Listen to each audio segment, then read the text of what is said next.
नामी एक लड़का रहता था जो कि बहुत अमीर था। उसका अपना बाग था, लेकिन उसके एक दोस्त मीठे ने उसे धोखा देकर उससे उसकी सारी जमीन हथिया ली थी। बिट्टू गांव के बड़े चौधरी के पास भी गया, लेकिन कोई हल नहीं निकला और उसके अच्छे दिन गरीबी में बदल गए। जबकि उसका दोस्त मीठा उसकी जायदाद पर कब्जा करके बहुत अमीर हो गया था और एक व्यापारी बन गया था।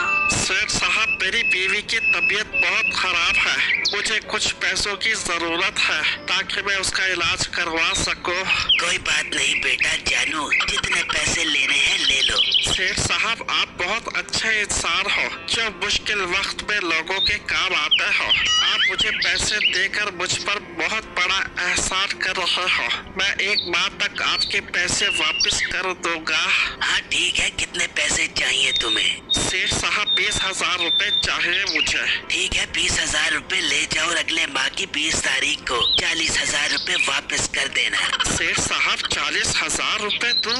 वो क्यों? जो तुम एक माह मेरे पैसों से अय्याशी करोगे उसका हिसाब कौन देगा? सेठ साहब, मैं बहुत गरीब इंसान हूँ, मुझे इन पैसों की जरूरत है। मैंने अपनी बेगम का इलाज करवाना है, मेरे साथ ये जुल्म मत करे। और जालिम के बच्चे अकल के कच्चे, अगर 20,000 के साथ 20,000 वापस करेगा तो पैसे मिलेंगे, वरना यहाँ से दफा हो जा। फिर वो ग्राहक मजबूरी में मीठे से पैसे ले जाता है तो उसकी बीवी कहती है, अरे मीठे, कैसे कैसे गरीब लोग आ जाओ मैं पैसे मांगने के लिए। मुंह न मत्था जिन पाड़ू लत्था, इनसे तो तू डबल डबल पैसे लिया कर सूद समेत। हाँ बेगम, तू परेशान क्यों होती है? जब तक ये गरीब लोग जिंदा हैं हमें अमीर होने से कोई नहीं रोक सकता। बिट्टे, तू इतना अमीर तो हो गया है और कितना पैसा तूने बिट्टू को लूट कर बना लिया है। उस मोटे बिट्टू को तो तूने कंगला कर दिया है। अभी बेगम मुझे और अमीर होना है और तरक्की की मंजिलों को दिनों में तय करना है। वहाँ बिट्टू बहुत उदास बैठा होता है तो उसकी माँ कहती है, अरे बेटा क्यों उदास बैठा हुआ है? अभी जान, मीठे ने मेरी सारी जायदाद पर कब्जा कर लिया है। अब मैं उदास मिल रहा हूँ तो क्या करूँ? अब तो ये वक्त आ गया है कि 2 वक्त की रोटी भी मुश्किल हो गई है। बेटा तू परेशान मत हो, अल्लाह बहुत बड़ा है, वो कोई रास्ता निकालेगा। हाँ बाप, ठीक कह रही हो। मैंने सुना है कि मीठा लोगों को उधार पैसे देता है। क्यों ना उससे पैसे उधार लेकर गुलगुले, भागड़े, बुलबुले की फसल लगाओ, उसमें प्रॉफिट बहुत अच्छा होता है। हाँ बेटा, तू उससे पैसे उधार ले ले। अभी जान, मैं नहीं जाऊंगा उससे पैसे लेने के लिए, मैं बेगम को भेजता हूँ। मैं नहीं जाऊंगी उस धोखेबाज के पास पैसे लेने। बेगम, मैं तेरे हाथ जोड़ता हूँ, प्लीज चली जा, मैं बहुत परेशान हूँ। अच्छा, आप रोई नहीं, मैं जाती हूँ। फिर बिट्टू की बेगम मीठे के पास आ रही होती है कि उसे देखकर मीठे की बीवी कहती है, अरे ये बिट्टू की बेगम यहाँ क्या करने आ रही है? तू अपनी नजरें नीचे रखियो, ताड़ा ताड़ी न करियो। अच्छा नहीं करता। मीठे भाई, हमारे हालात बहुत खराब हैं, हमें कुछ दिनों के लिए 1 लाख रुपए उधार चाहिए। देखो बाजी, मैं एक शरीफ, खुददार और गैरतमंद लड़का हूँ और मैं औरतों से पर्दा करता हूँ। बेहतर है आप अपने शौहर को भेजो, वो आकर मुझसे पैसे मांगे, मैं औरतों से बात नहीं करता। अब जा, सुना नहीं मेरा शौहर क्या कह रहा है? आई बड़ी ठुमक ठुमक के उधार दे दो। तेरा शौहर तो बड़ा गैरतमंद बने है, भेज उसको, घर में औरतों की तरह बैठा है और घर की औरतों को निकाले है पैसे उधार मांगने के लिए। ये सुनकर उसकी बीवी उदास हो जाती है और घर आकर बिट्टू को बताती है, मैं इसीलिए नहीं जा रही थी, उसने मेरी बहुत बेइज्जती की है। बेगम तुम रुको, मैं जाता हूँ उसके पास। फिर बिट्टू मीठे के पास जाता है। बाजी, आपने मेरी बेगम की बहुत इंसल्ट की है, आपको ऐसा नहीं करना चाहिए था। अरे मोटे, इतना गैरतमंद न बना, पहले तो अपनी बेगम को भेज रहा था पैसे मांगने के लिए, इतना गैरत का ख्याल था तो पहले ही आ जाता। तब पैसे लेने के लिए, अब बड़ा मुझे समझाने के लिए आया है। अपनी समझ अपने पास रखियो, मेरे से ज्यादा बात न करियो, मैं नस से चीर के सुखड़े डाल दूंगी। मार मिट्टी इसके मुंह पर पैसे, एक माह बाद सूद समेत वापस कर दियो। पर मैं इतनी जल्दी पैसे कैसे दूंगा, और वो भी सूद समेत? देख बिट्टू, अगर पैसे लेने हैं तो सूद समेत वापस करना पड़ेंगे। वैसे तो इन पैसों का करेगा क्या? भाई मैं इन पैसों से गुलगुले बागड़े फुलफुले की फसल लगाऊंगा। क्या गुलगुले बागड़े बुलबुले? ये फसल क्या तेरे अब्बे ने उगाई है? भाई ये बहुत अच्छी फसल होती है और इसमें प्रॉफिट भी बहुत अच्छा होता है। खैर मुझे क्या करना गुलगुले बागड़े बुलबुले से, मुझे तो अपने पैसे टाइम पर वापस कर दी। फिर बिट्टू पैसे लेकर वहाँ से चला जाता है तो मीठा अपनी बीवी को कहता है, बेगम क्या अजीब नाम है, गुलगुले बागड़े बुलबुले। वो जो गुलगुला है इसीलिए गुलगुले बागड़े फुलफुले की फसल बेचेगा।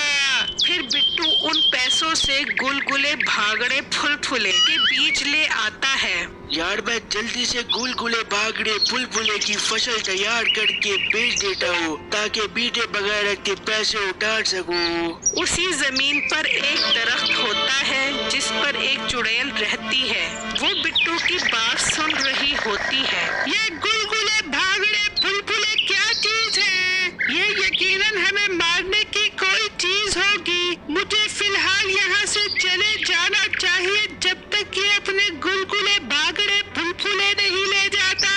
फिर चुड़ैल वहाँ से गायब हो जाती है। उसी दरख्त के पीछे उसी चुड़ैल का अंडा पड़ा होता है जिसमें से उस चुड़ैल का बच्चा निकलना होता है। बिट्टू की नजर उस अंडे पर पड़ती है। यार ये अंडा तो सोने का लग रहा है और ये तो बहुत बड़ा अंडा है। ये किसी डायनासोर का होगा।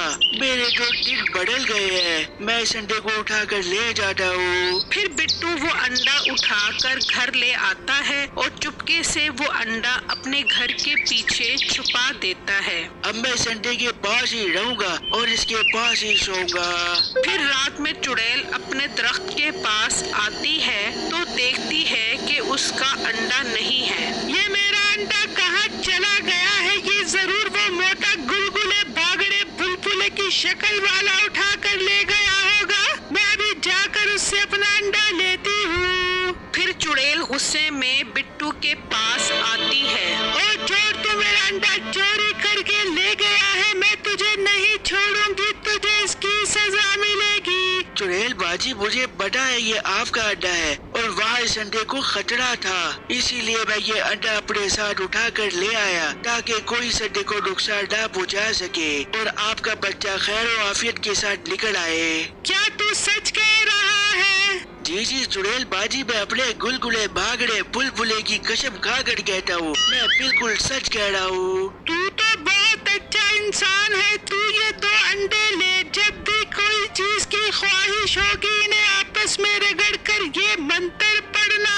मुकड़ी बुकड़ी काका की कुकड़ी, कंजे बंजे सारे पंगे, ख्वाहिशें पूरी कर दे अंडे तो तेरी ख्वाहिश पूरी हो जाएगी। मैं ये तोहफा देकर तुझे जा रही हूँ। अब तू मेरे अंडे की हिफाजत कर मेरा बच्चा निकलने तक। फिर चुड़ैल वहाँ से गायब हो जाती है। यार ये तो कमाल हो गया। मैं सबसे पहले इनसे पैसे मांगता हूँ और बेटे के मुंह पर मारता हूँ, बुकड़ी बुकड़ी काका की कुकड़ी, गड्ढे बड्ढे सारे पंगे, ख्वाहिशें पूरी कर दे अंडे, मुझे बहुत सारा पैसा दे दो। तो उसके पास पैसे आ जाते हैं। बिट्टू खुश होता है और अगले दिन मीठे को जाकर पैसे देता है तो मीठा बहुत हैरान हो जाता है। बिट्टू ये तुम्हारे पास इतने पैसे कहाँ से आए? तुम्हारे गुलगुले बागड़े फुलफुले इतनी जल्दी उग गए? जी नहीं, अब मेरे पास सोने का अंडा है और अब मैं बहुत अमीर हो गया हूँ। अब मुझे तुम जैसे छोटे लोगों से बात करने की जरूरत नहीं है। ये कहकर बिट्टू वहाँ से चला जाता है तो मीठा कहता है, सोने का अंडा, मुझे ये अंडा हर कीमत पर हासिल करना है। मैं इसके लिए कुछ भी कर सकता हूँ। फिर रात में मीठा चुपके से बिट्टू के घर आता है और वो अंडा उठा कर ले जाता है और अपने घर रख देता है। याहू, मेरे तो मजे हो गए। अब मैं सोने के अंडे से बहुत अमीर हो जाऊंगा। मीठा अभी ये कह ही रहा होता है कि वो अंडा टूटता है और उसमें से उसी चुड़ैल का बच्चा निकलता है। मीठा उसे देखकर डर गया। फिर उसने मीठे को पकड़कर उस अंडे में बंद कर दिया। मेरी इस वीडियो को लाइक और मेरे चैनल को सब्सक्राइब जरूर कीजिएगा और मुझे कमेंट बॉक्स में जरूर बताइए